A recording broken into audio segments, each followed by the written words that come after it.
It's a pleasure to see you once again. I know I've been sort of coming and going. Just a few quick housekeeping issues. We've all registered for tomorrow's game drive activity. We will be leaving from the hotel at 4 o'clock in the morning. What? Sorry, 5:30.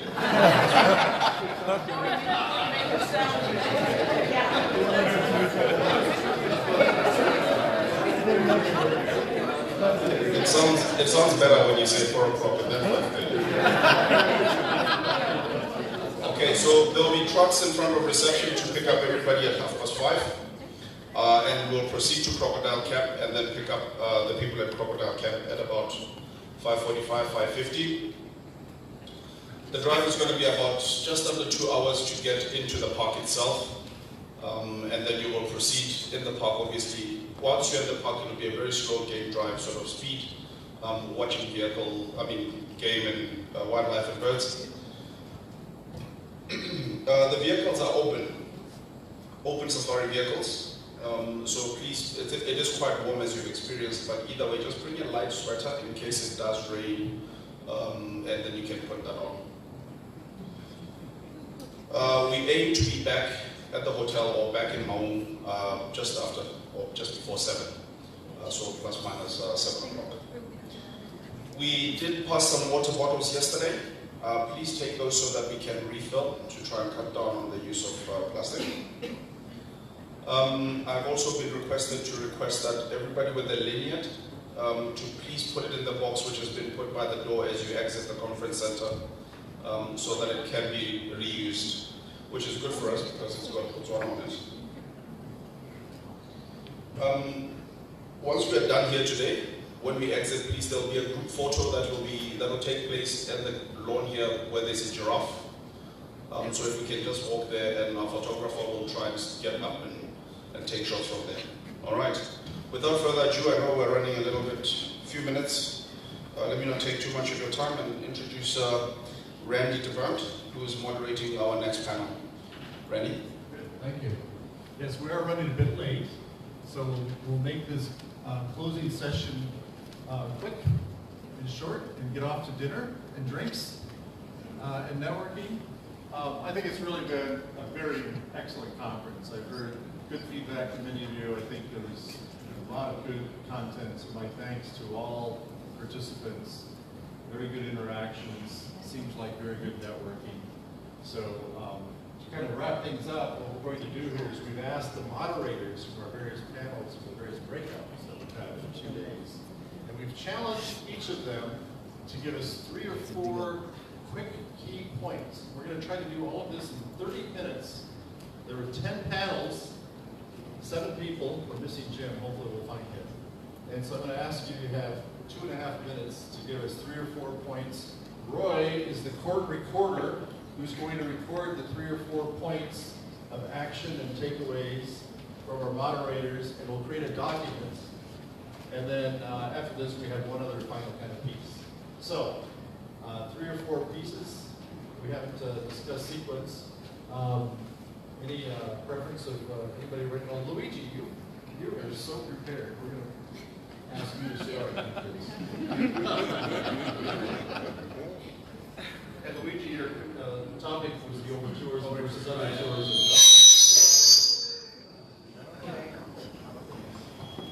Okay.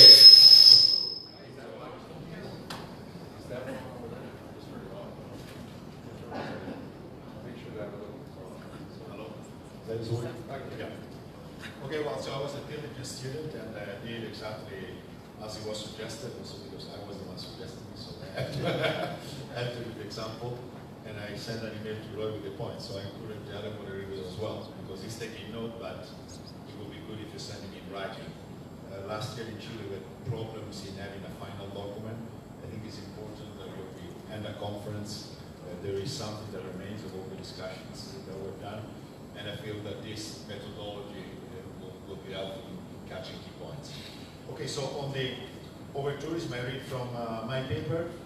Over-tourism is easier to prevent rather than to recover from. No destination is immune to the risk of over-tourism.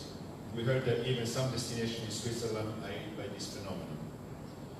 Planning from early stages of tourist development need to take into account and include safeguards to avoid it in the future. The concept of over-tourism is relatively recent, only a few years old. At its origins are global factors such as population growth and availability of cheap transport, and factors inherent to tourism, such as promotion of iconic destinations. Over-tourism cannot be defined just by numbers, and the perception aspect is extremely important. Practical actions to address over-tourism include spread visitors over time, the seasonality issues, smooth visitation across sites, align prices to demand, regulate the accommodation supply, let's call it the Airbnb factor, limit access and activities. An example was given by a park there in Barcelona where was closed, tourists had to follow certain regulations while it was open to residents all the time. And as far as broader strategies, measuring is essential. Build a comprehensive database, taking into account also the messages of the first panel this morning. This is to expand measures beyond numbers and income. Involve all stakeholders. Local residents are often neglected in tourist development plans. And finally, use new technologies. Our addiction to smartphones can be used to inform and orient visitors in real time. Thank you.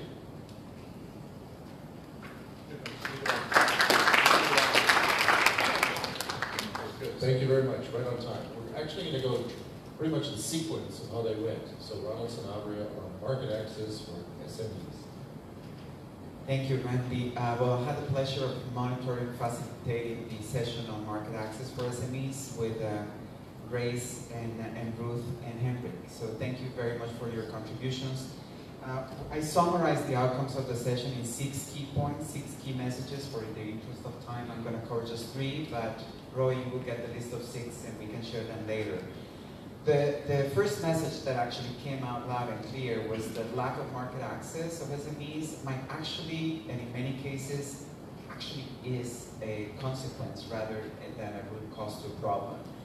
In other words, that when we talk about market access or lack of market access for SMEs, we might be looking at a consequence of a problem that is behind the scenes. And I'll explain what I mean. Ruth, for instance, Grace actually mentioned the importance of business planning. And many times, SMEs lack market access just because there isn't a business plan in place with a proper marketing strategy. There's no knowledge of the target market. To whom do we want to sell the product and what's the distribution channel? Issues in terms of packaging the product and positioning the product, displaying it properly. All of that comes before market access. So in terms of helping SMEs do better in the marketplace, we should also help them do better business planning. That's basically the message. And some tools were referenced during the panel about that. The second very important point, as it pertains to the GSTC as well, as a platform for fostering partnerships, is precisely the need to create partnerships as a way for SMEs to do better in the marketplace. So we talked about the strengthening of umbrella organizations that represent the needs of the SMEs partnering among themselves, creating destination-specific marketing strategies that get the collective from all the SMEs in that specific destination, fostering integration, establishing partnerships with buyers, tour operators, and so on. And we saw some great examples today about tour operators that are committed to GSTC certified businesses. And the third point, and these are not in any order of importance, is the role of destination management organizations, government agencies, and NGOs creating the enabling conditions for good marketing to take place. And we're speaking about, for instance, facilitating participation of SMEs in trade shows based on their sustainability commitments, providing training, creating official sites to promote SMEs that are duly registered in their countries. And there are 3 more points. As I was wrapping up the session yesterday, I thought, why do we have to wait a whole year to learn again from each other? I learned so much through that session, and I'm sure that all of us did. So one idea could be that throughout the year we could host as a GSTC, and I don't know if this is feasible, webinars where we have a selected group of SMEs that are certified by recognized program or accredited programs, so they can share their best practices. getting the certification programs to choose their best examples from their pool of certified businesses so they can share the lessons learned from a marketing perspective with others. And that could be a way of featuring the certification schemes, but also giving some exposure to businesses that have opted for GSTC recognized certification programs. So that's just a recommendation, an idea for moving this forward.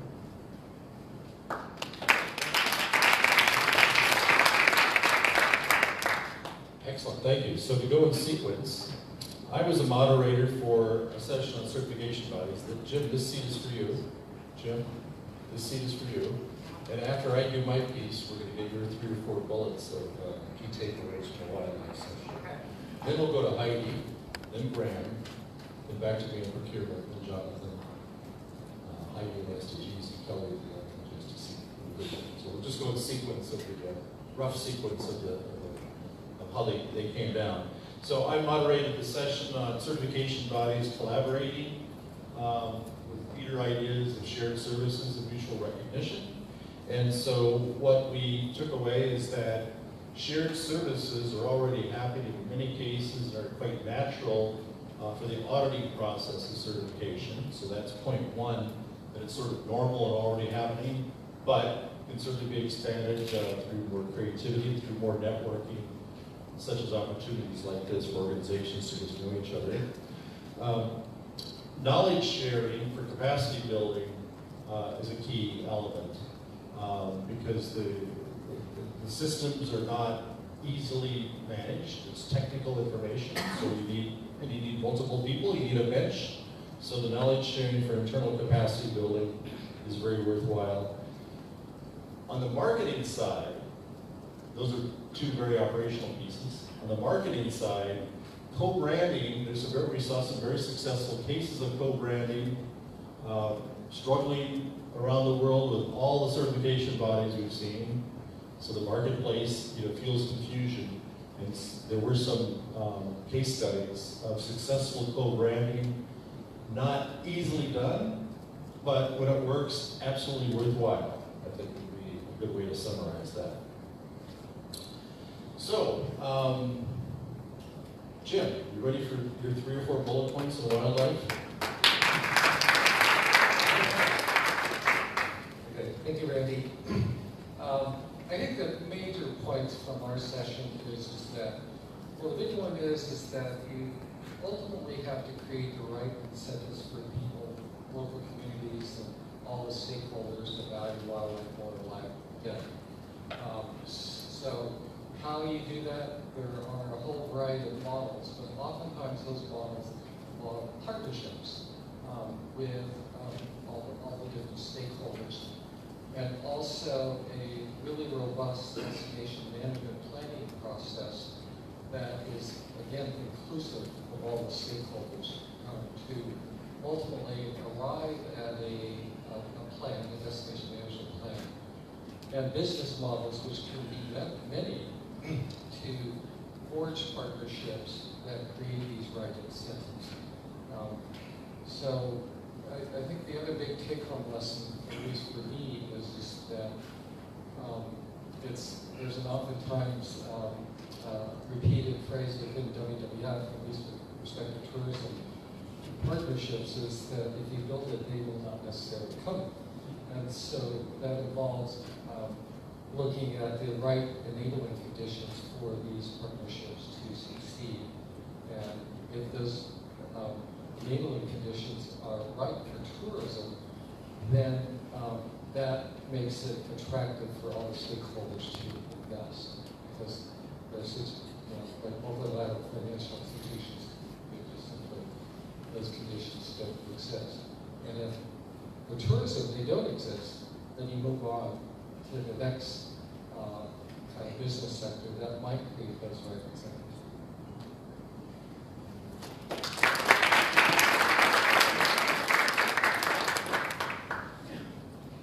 It's actually quite amazing how a couple of core themes are coming out from everyone. So I may be repeating some of the messages. So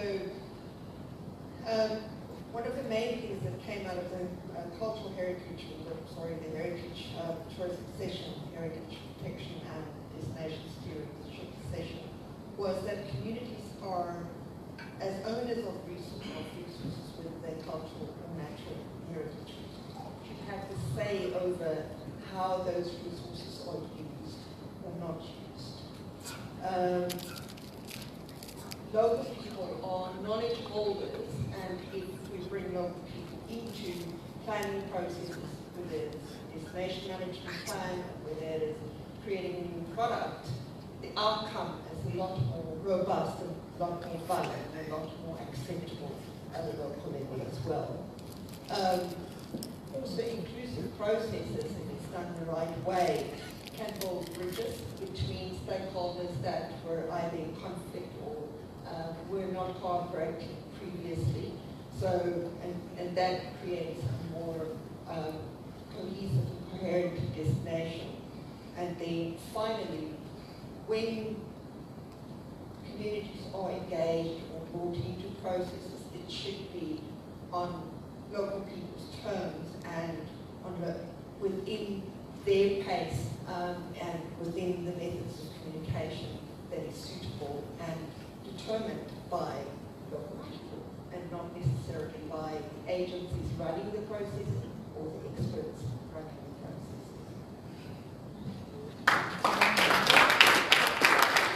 Well done. Good moderators with good summaries. Graham, your theme was sort of measurement, right? Okay, thank you. So my reflections on this is what we do is really complex. We're not just making money. That would be straightforward to do. We're trying to do that in a sustainable way, which feels like a big, difficult challenge to take on. Listening to everybody, I have a renewed sense of optimism and energy. It's great listening to the examples that people give, so I leave more energized than I arrived. But unless you're all in an enviable position of having spare time in your lives, there's so much we need to get on with. We've got to really think about, we can either work harder or we can work smarter. And if we're going to work smarter because we can't work harder because we've not got enough hours in the day to do that, then we've really got to think about what it is that we want to achieve, what kind of tourism do we want to have, and take it back to basics of what kind of tourism. And from there then we would get who do we want involved, and to think more creatively about how we would measure it, starting from what we know about the world now rather than just iterating on the world that was invented 100 years ago when we started sort of counting GDP and some of those things. So I'm left with those takeaways. I'm also really encouraged by the creative use of data that we've seen over the last few days, and whether it's using sort of mobile phone data, whether it's MasterCard spending data, whether it's facial recognition of animals to plot the migratory routes of animals, geotags to see patterns of movement. There's so many amazing technologies out there now, and it was always sort of seen as we were going to make progress on technology or behaviour change as a way to promote sustainability, and I very much see it's how do we use technology to encourage behaviour change to promote sustainability, and that feels like a really good sweet spot that we can be in with our action. So I leave energized and enthused. Thank you. John?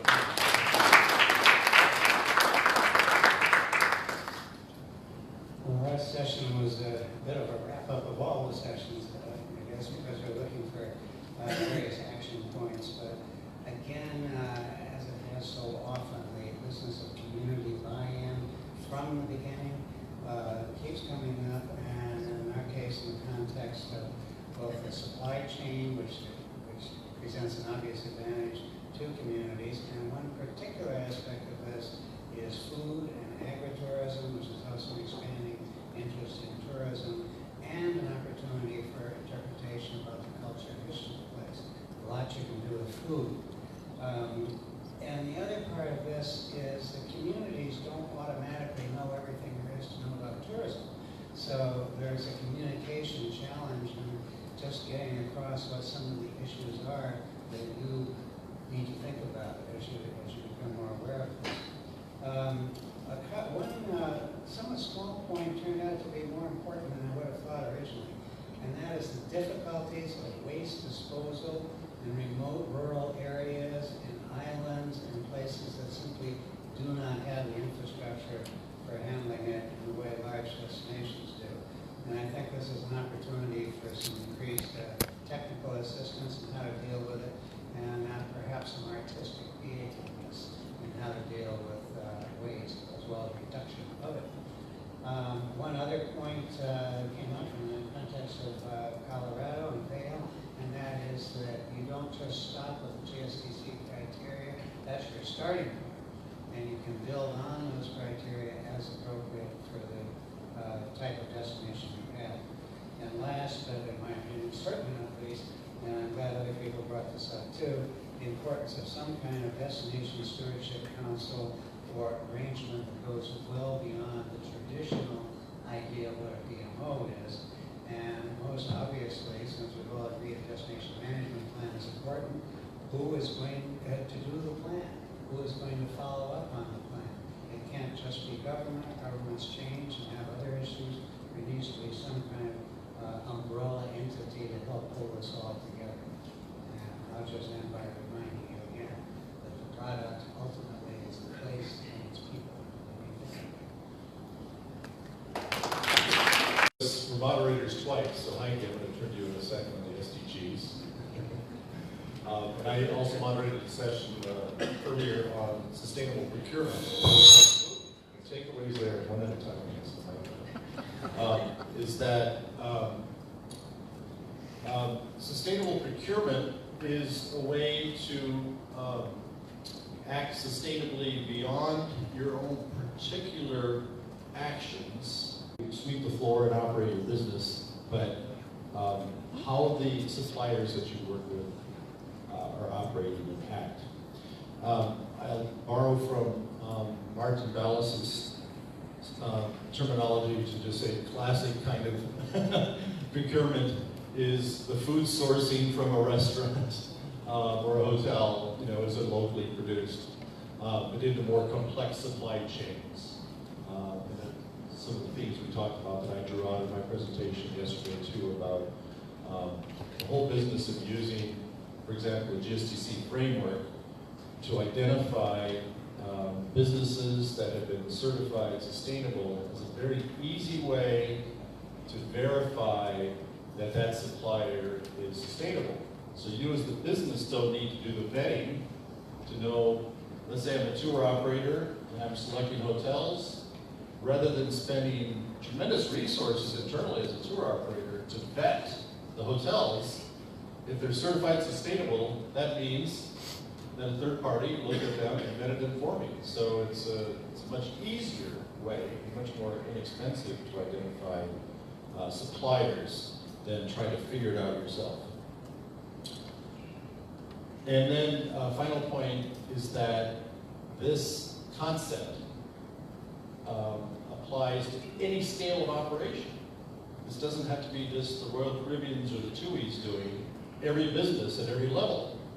Because the smallest business, whatever it purchases in terms of materials, and food, and so forth, should be doing this. And all the way through our supply chain, we can do this at any scale. So we're hoping that that inspires all of us to, as individuals, buy consumer products that are sustainably produced, and as business people in travel and tourism, is to try to green our supply chain in that manner by choosing certified or some other way to verifiable, validated supply chain development. So that's it. Thank you.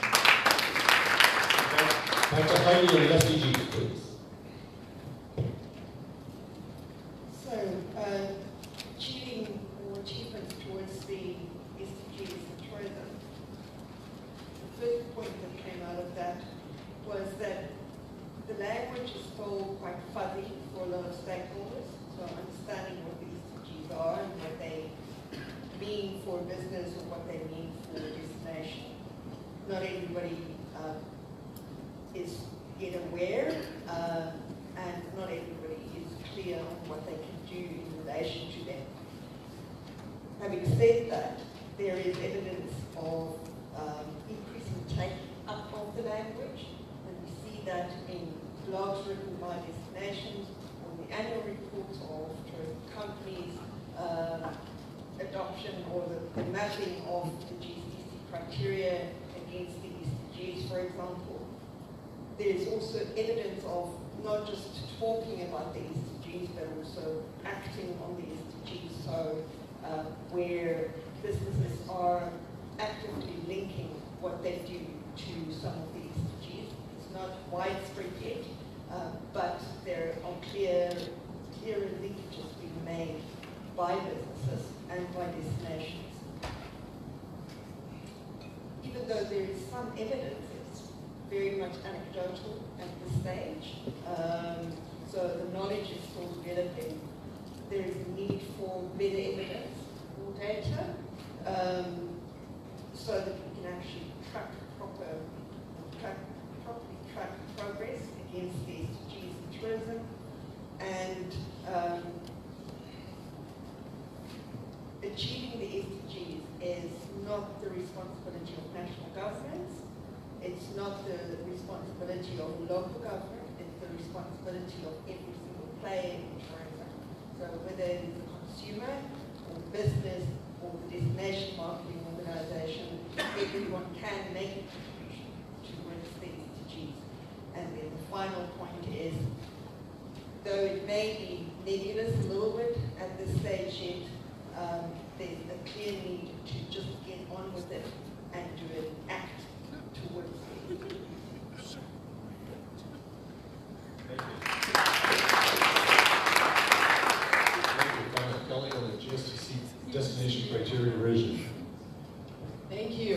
And I'd like to thank my co-chair of the session, Richard Denman. There you are, Richard. And everybody that participated. It was rich and rapid, to say the least. We had several points, probably 100 points come out of that session, which was really remarkable. But grouping them in 3 seconds, getting to this session, I came up with the following points. That the GSTCD needs a fine-tooth comb on structure, language, groupings, and we have to keep in mind first-time users when we consider somebody going through the criteria. So I think a lot of things fell into that basket, including updating language and terminology is used today. The second thing is to be very inclusive of, when we describe planning efforts, to also include the measuring and monitoring pieces that are important to all planning efforts, not just environmental, but also social, cultural, and economic forecasting and planning. The third thing was to consider all environments. It feels a bit terrestrial, and we felt that the use of freshwater and marine environments is really critical, and keeping that language in mind as we go through, including dark skies, I might add. And then lastly, to really preview, when all of us look at the criteria and go in and make our individual or organizational recommendations, that we keep in mind the SDGs. We keep in mind ecosystem services, sort of the big picture items with an ability to address these in a more real and localized level within the criteria. That's it. Excellent. Very good. Thank you all. I have a final big idea as the moderator, and that is this. Neglecting to plan, neglecting to act sustainable is easy. That's why we are where we are in the world. And I think one theme that I kind of felt for 2 days is that there was, I thought, very good energy, so many good ideas. Sustainability is not boring, though we heard to the contrary somewhere along the way. But it can be a little daunting, you know, so we all agree we need to plan, we need to think, and there's a lot of things to do, so it can seem a bit daunting and a little bit challenging. And I think that the big idea I'd like to leave in that regard is we have to act. So let's somebody said it, do something, Heidi and the SDGs, get on with it, find the low-hanging fruit, get victories, get momentum, and keep moving. And if we, one thing that, I thought was so good, there's so many case studies here. Some of them were extremely difficult. I think that Glenn and Thompson Okanagan, I was so taken by it when I visited you just a few months ago, that very cool Rail to Trails, and then to learn here today that it took 5 years. It just sort of reminds me of the adage of something that's worth having in life, it's probably difficult to get to, but you're so happy at the end. And so I think this is a takeaway I'd like us all to have, is that no matter how simple or complex an improvement is, it's worth having. And let's get to it. So planning, thinking, implementing, and we need a more sustainable world. So panelists and moderators, thank you all so much. I'm going to ask Luigi to stay in place to help us with the closing ceremony, and thank the panel with applause, and we'll get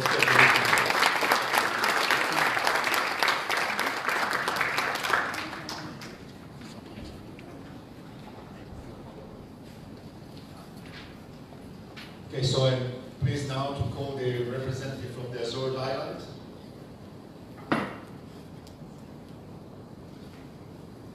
Welcome on stage. Well, I personally had the pleasure of being in the Azores exactly 1 year ago to an event that was organized by you and your colleagues. And the good and the great news is that Azores is also offering to us the next annual global conference of GSTC. That will take place in December, 4 to 7 December 2019. We're all geared up from our side, and I see from their side as well, to have an excellent conference. So from my side, I would just like to tell you it is very worth going there. It is, I would say, a relatively new destination, you could say that way, because it has been somehow neglected for many years. But I think there is a lot to see, very interesting, different from other islands. So from my side, and I'm saying not as GSTC chair, but as a person who was there, I really recommend you to be there.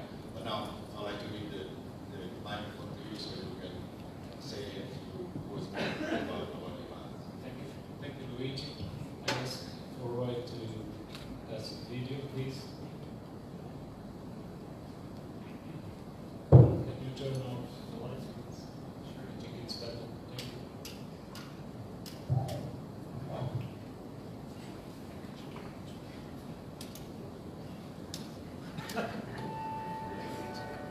I have a secret. And I'm almost ready to reveal it to you.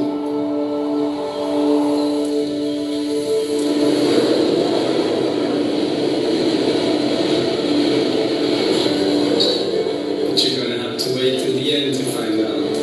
Just bear with me. Some people think I'm crazy, but I'm only kind of explorer of modern times, connecting Portugal by sea, while coming across islands out of this world. I mean pure, wild, and ready to be discovered. Where I am welcomed by locals, just like family, you know? With a huge open smile and full of stories to tell, making me feel right at home.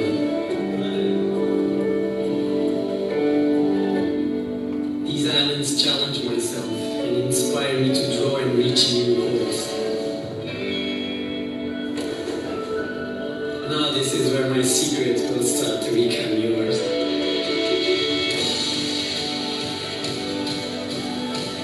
You won't believe the adventures I had in this place. A place where natural landscape just takes your breath away.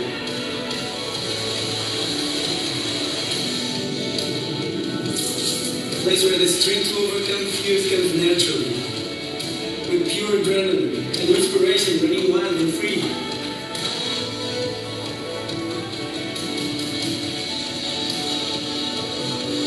A place where you can jump, surf, swim, dive, dildo and disappear. I mean, this is a huge piece of nature in its purest state.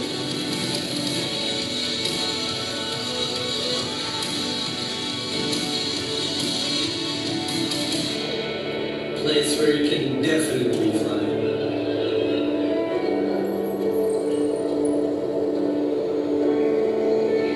This place is called the Switch. There you go. Now it's all yours. Open your human eyes and explore it. Have fun!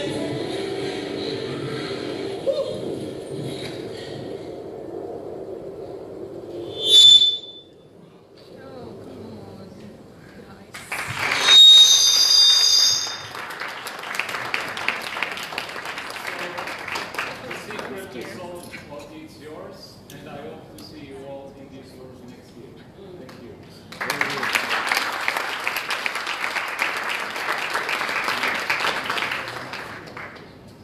Dawson?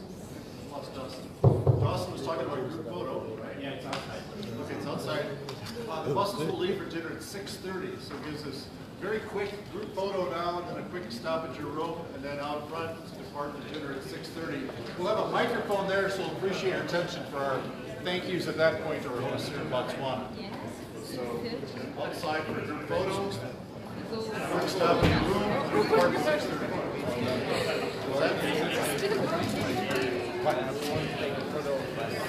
Luigi.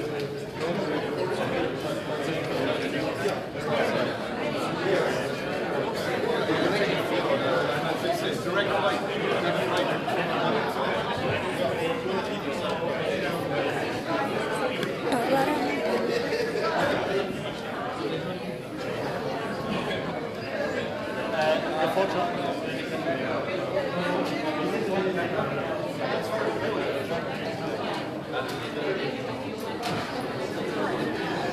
Yeah.